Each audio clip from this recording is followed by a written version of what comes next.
রায়হান নাফি একটু আগে বলে গেছে না তার ছবি টিকিট নাই কোথাও নাই অত প্রিয় দর্শক, এই ইকবাল কখনো মানুষ আর হবে না। দেখেন তুফান সিনেমার টিকিট নেওয়ার জন্য কত লাইন ধরে আছে কিন্তু টিকিট পাচ্ছে না। আবার আমরাও দেখছি যমুনা ব্লকবাস্টার এখন মধ্যে একটা শো হাউসফুল হয় নাই।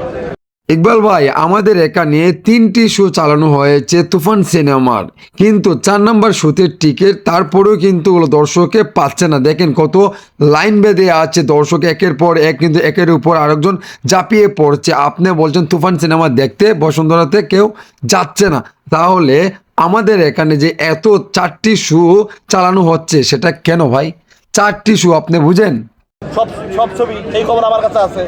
ভাই ইকবাল, সব খবর যখন আছে তাহলে আমাদের এখানে কেমনভাবে চলছে তুফান সিনেমাটি আপনি একটু বলতে পারবেন? আপনার এত গা চুলকানি কেন ভাই তা বুঝতে পারছি না। দর্শক আপনার কিছু বলেন, আর কত চুপ থাকবেন, আর কত আপনার নীরব থাকবেন? বাংলাদেশের সুপারস্টারকে নিয়ে এই রকম আচার আচরণ করছে এই ব্যক্তিকে আপনারা কিছু বলেন, এমনকি উচিত শিক্ষা দেন।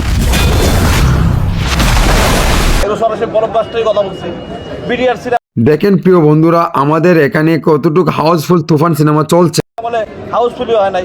মধু তুফান সিনেমাটি রিলিজ হওয়ার আগ থেকে কিন্তু এই টাকলা লেগে আছে, কিন্তু এখন পর্যন্ত এই ব্লকবাস্টার সিনেমাকে কি বলছে টাকলা? হাই রে নওশাদ ভাইয়ের সাথে 1 ঘন্টা আগে কথা বলছি। প্রিয় দর্শক, আপনারা বলে যান এই টাকলার সম্পর্কে কিছু। এই ভিডিওর কমেন্ট বক্সে আপনাদের কথাবার্তা মন্তব্য শুনতে চাই। এই টাকলাকে কি বলবেন? হাউসফুল হয় না, এগুলো তো আমরা আপনার মাধ্যমেই খবর পাই না। তুফান হতে অ্যাটিটিউড লাগে, চোখের দৃষ্টি লাগে,